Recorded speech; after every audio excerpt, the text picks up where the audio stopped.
S'accomplisse dans nos vies au nom de Jésus. Le thème que le Seigneur m'a mis à cœur pour partager avec vous en ce jour s'intitule comme suit.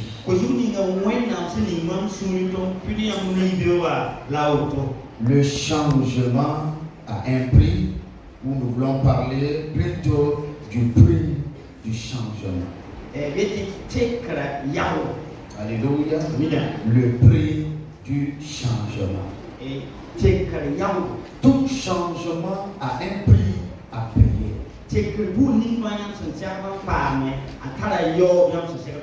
Lisons dans Jérémie chapitre 1, verset 10.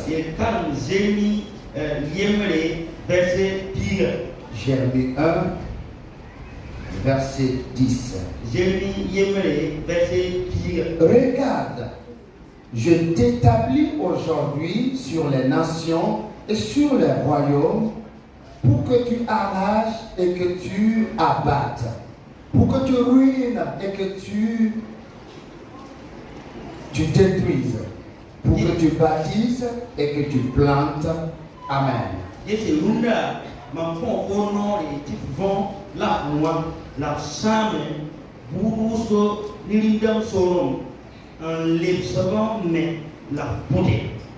Alléluia.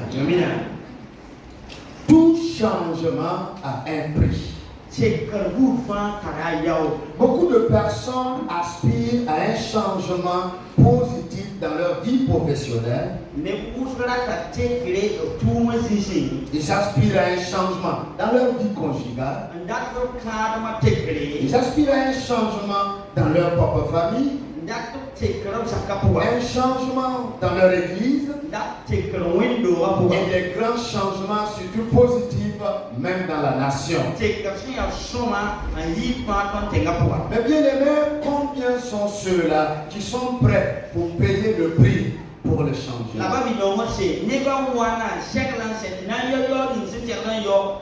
Beaucoup désirent ardemment le changement dans leur vie quotidienne.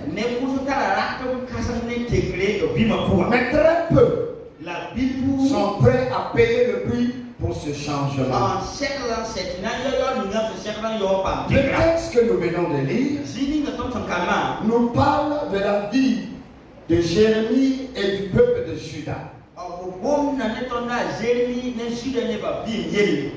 Jérémie qui a été choisi par Dieu pour accomplir une mission noble dans la vie du peuple de Juda et même pour les nations environnantes. Et voici ce que Dieu va faire. Dieu va susciter à Jérémie quelque chose. Susciter une volonté, susciter une force en lui, un courage en lui, afin qu'il aille vers le peuple de Dieu pour apporter des grands changements. Et la mission de Jérémie, alors où le travail ou le changement que Jérémie devait accomplir, avait deux missions principales.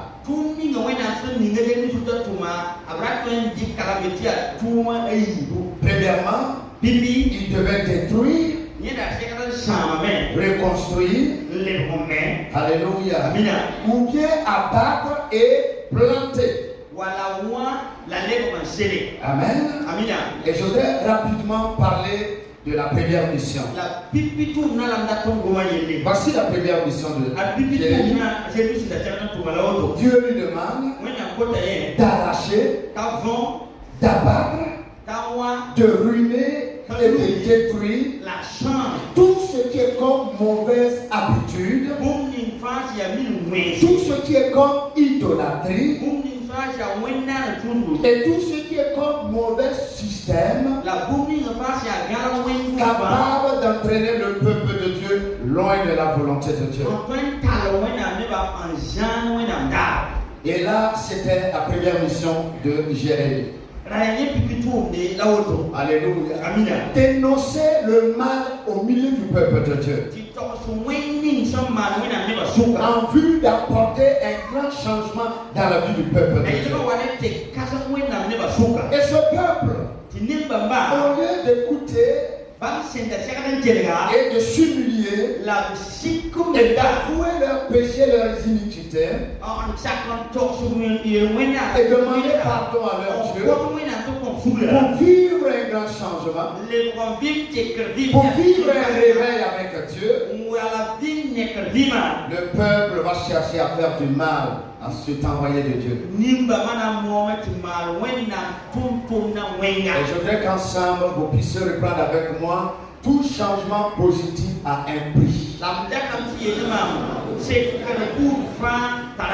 Est-ce qu'on peut le dire plus fort que ça? Tout changement positif a un prix. Alléluia. Vous voulez un changement dans votre vie, dans votre vie conjugale, dans vos foyers? Vous voulez un grand changement dans cette église? Il faut un homme pour payer le prix. Alors je vais bientôt aborder ça. Mais je vais déjà parler du prix que Jérémie a dû payer pour qu'il y ait un changement.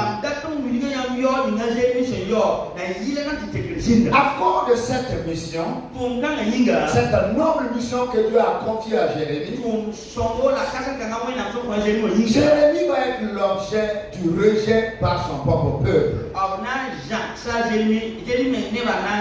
Et Jérémie va dire, dans Jérémie 20, le verset 7, que ce peuple-là m'a rejeté, me manque de respect. Je suis devenu comme un objet de raillerie pour ce peuple.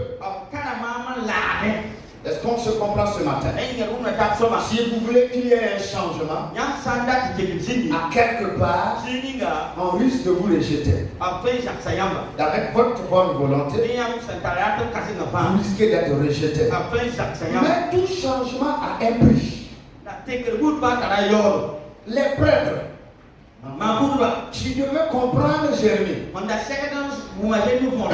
ont rejeté Jérémie. Les chefs du peuple, au lieu de comprendre Jérémie, eux-mêmes ils l'ont rejeté. Et Jérémie va vivre quoi? Dans la solitude. Il était devenu comme seul. Quand Jérémie arrive, c'est comme s'ils vont dire: taisez-vous, il arrive. Jérémie n'avait plus de bonne communion ou de connexion avec son propre peuple. Quoi que vous le voyez vers ce peuple, quelqu'un est là ce matin, vous aspirez au changement de. Alléluia. Si vous voulez voir le changement dans votre lieu de travail, alors ne soyez pas un jour étonné d'être seul. Ça fait partie du prix à payer. Parce que vous allez dénoncer, vous allez dire certaines choses. Alors tous ceux qui ne veulent pas le changement seront obligés de s'éloigner de vous.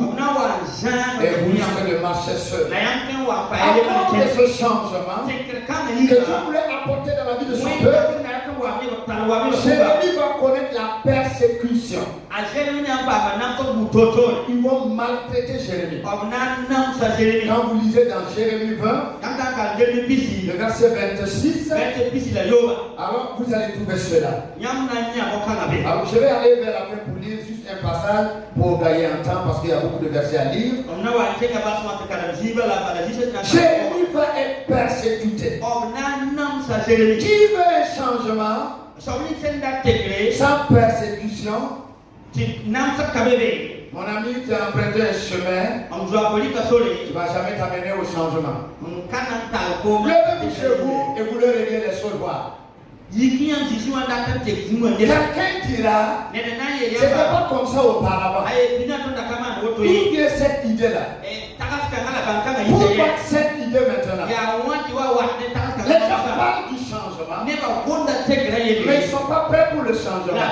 Mais que le Seigneur trouve des hommes et des femmes qui non seulement aspirent au changement, mais ils sont prêts pour payer le prix pour le changement. Alléluia.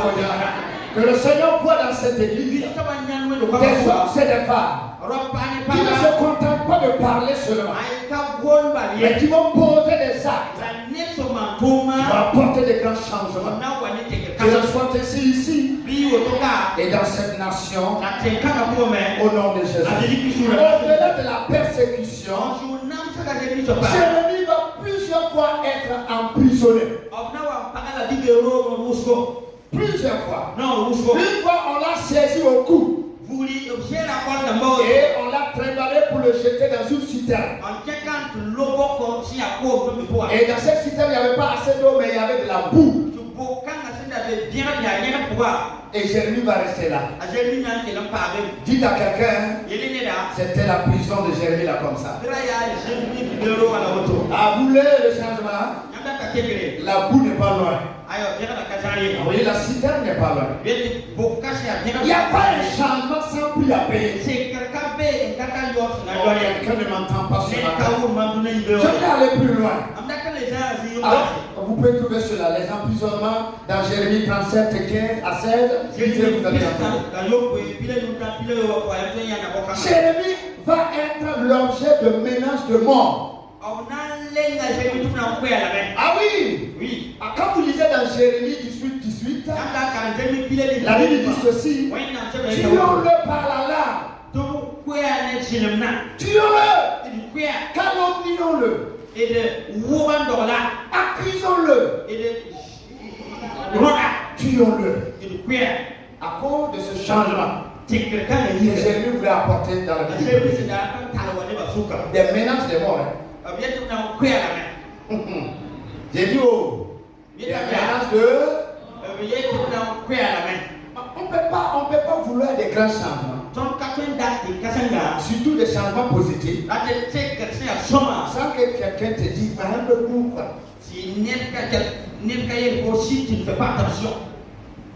Si vous n'avez jamais vu ça, oui, ça peut être un changement, mais ça ne peut pas avoir un impact à longue durée. Parce que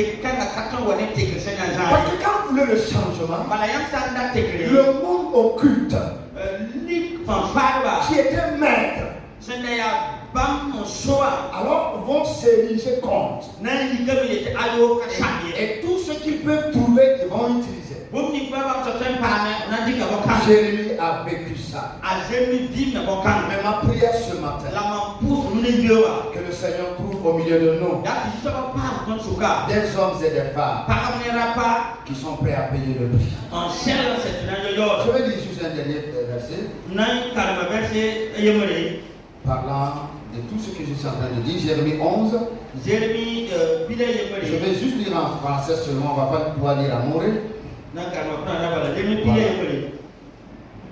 Comme on va faire un petit commentaire avant de continuer, ça va nous être utile. À partir du verset 18, s'il vous plaît. Verset 18. Voici ce que la Bible dit. L'Éternel m'en a informé et je l'ai su. Alors tu m'as fait voir leurs œuvres. J'étais comme un agneau familier qu'on mène à la boucherie. C'est qui qu'on mène à la boucherie? Jérémie.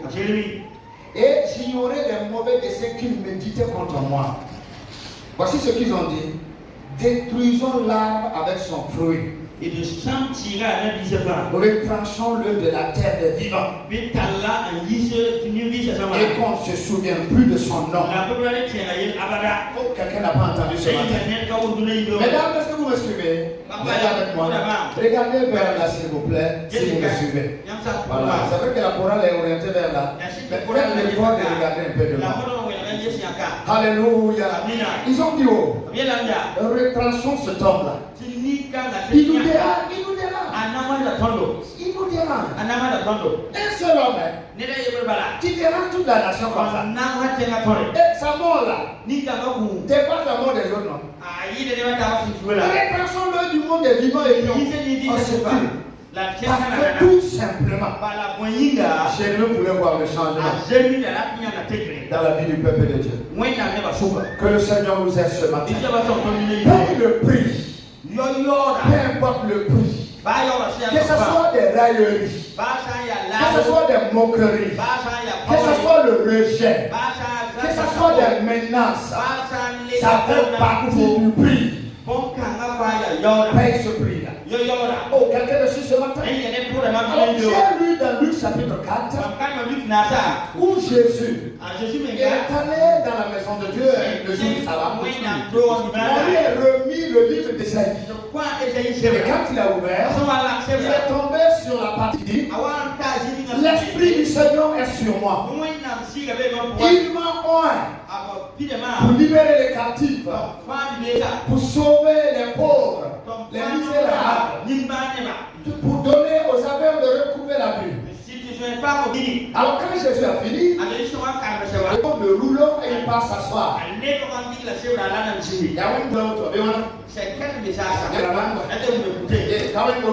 C'est pas la parole. Il est parti s'asseoir. Et les gens le regardent. Et les gens étaient en train de le regarder. Qu'est-ce que les gens attendent de lui? Qu'est-ce qu'ils attendent de lui? Il a fini la lecture. Mais les yeux sont toujours rivés sur lui. Qu'est-ce que les gens attendent de lui?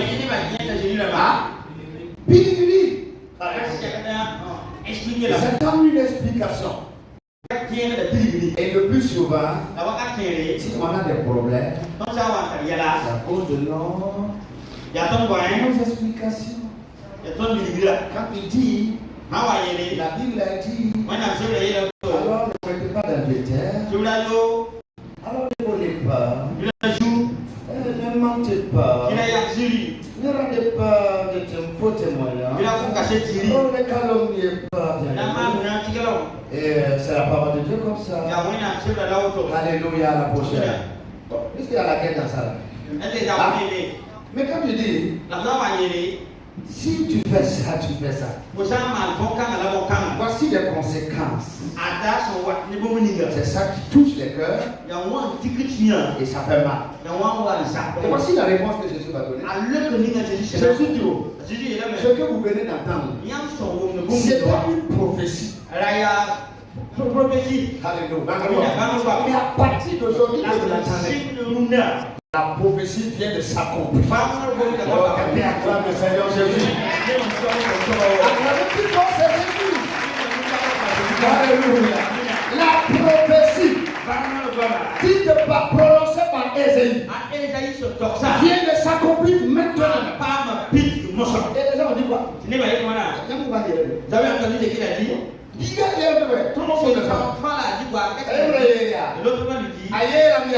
a dit que cette prophétie qui était annoncée c'est de celui dont on parlait qui a été comme ça. C'est quoi? Est-ce que sa tête fonctionne? Il n'est pas passé par un autre endroit avant d'arriver ici. Cet enfant-là, l'enfant de Joseph, c'est pas le fils de Marie dont on parle. C'est lui qui se tient ici pour dire que cette prophétie s'est accomplie. Et la Bible dit, ils ont commencé à se lever contre Jésus. Et Jésus va ajouter, il va enfoncer encore l'épée. Il dit, vous êtes comme vos parents, tes fils. Et Jésus ajoute, quand la famine avait frappé tout Israël, vous savez pourquoi Dieu n'a pas envoyé Élie vers le peuple d'Israël? C'est vers une femme de Sarepta. C'est à cause de la dureté de leur cœur. Et vous êtes comme vous êtes comme vous. Et ça, la Bible dit qu'ils se sont irrités davantage. Et quand ils vont faire, ils ont saisi Jésus. À cause de la vérité, ils ont saisi Jésus. Alors il le trimballent. Ils montent avec lui jusqu'au sommet. Parce que la ville était bâtie sur une montagne. Et ils veulent pousser Jésus du haut de cette montagne pour qu'il tombe. Vous voulez le changement dans la maison de Dieu? Il y a des paroles quand vous les tenez. Soyez prêts quand on vous trimballe à quelque part. Vous payez le prix. Si c'est biblique, où est le problème parfois? Si c'est dans la Bible, où est le problème? Alléluia. Mais s'il y a problème, c'est que le problème se trouve à quelque part.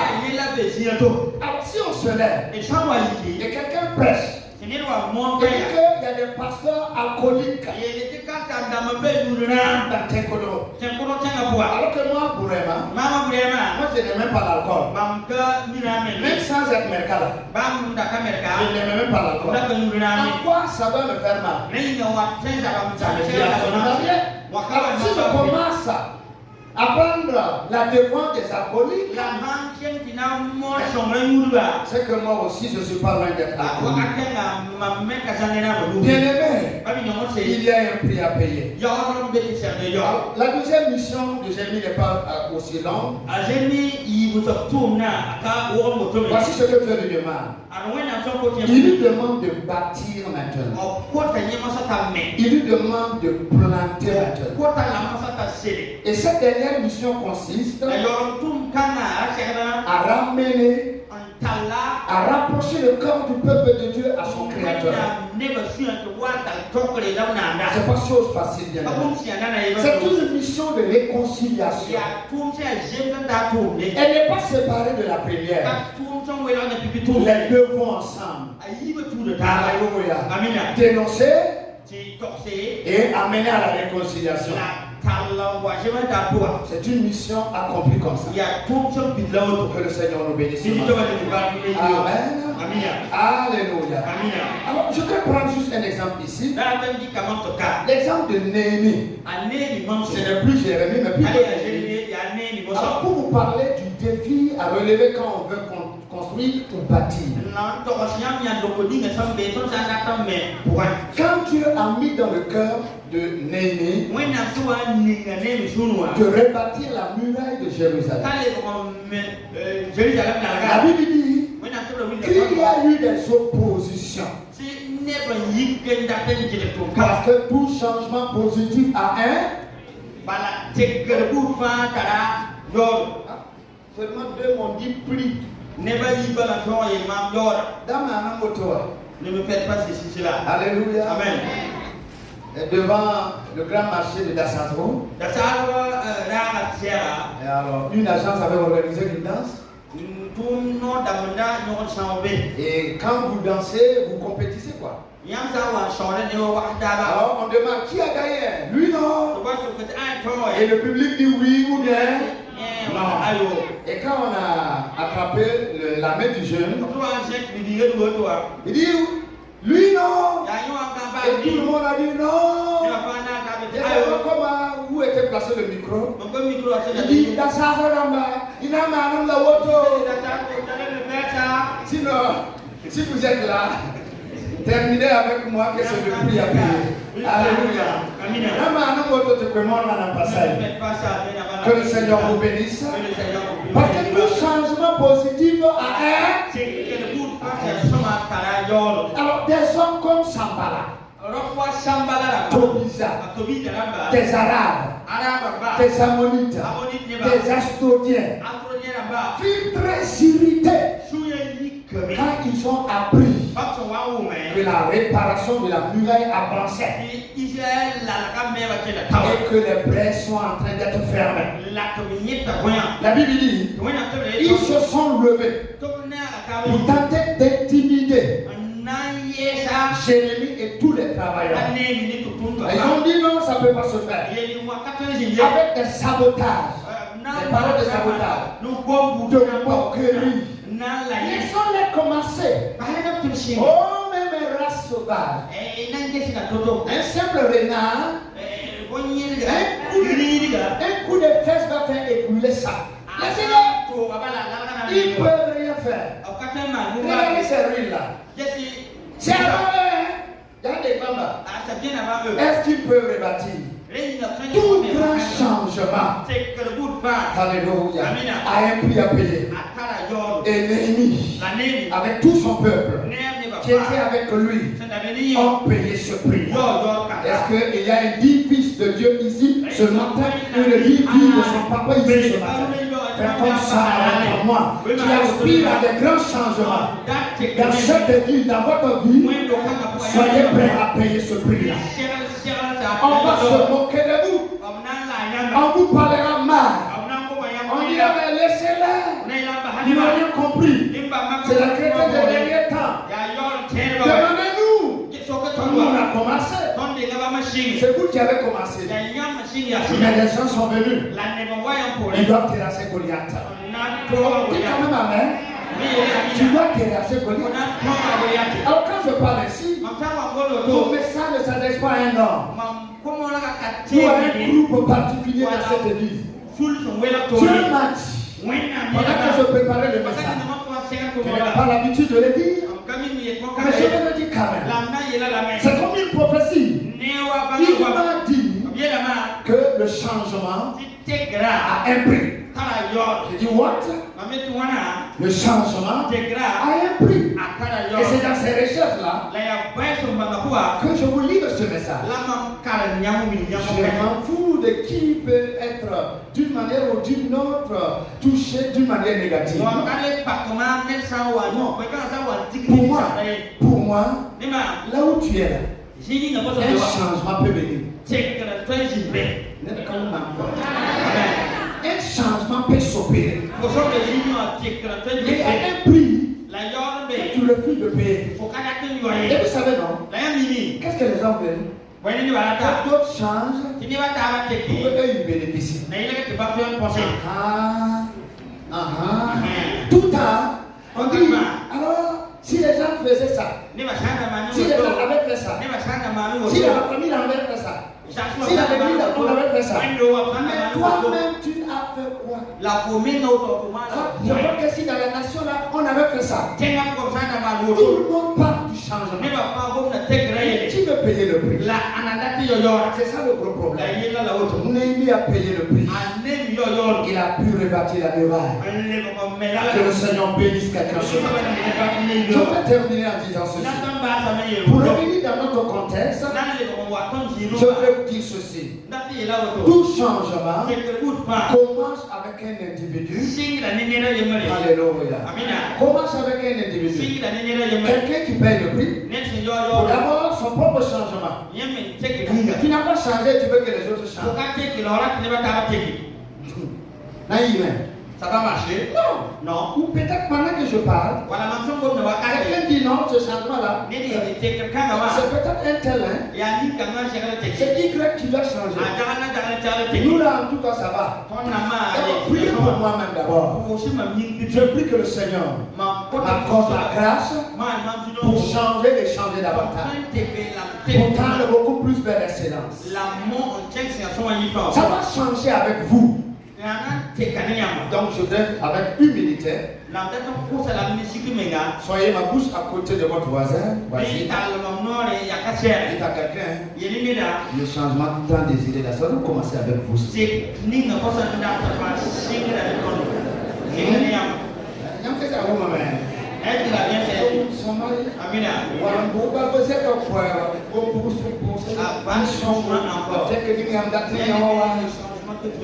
Pour le signe,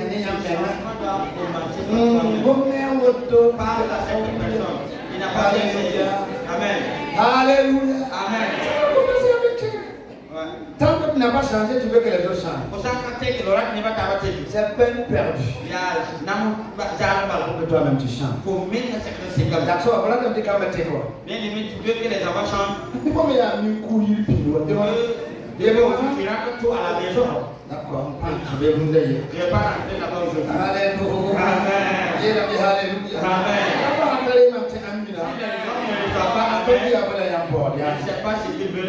Alléluia.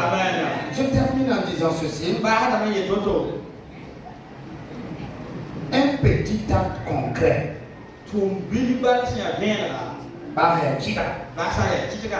Vaut mieux que 1000 mondes en l'air.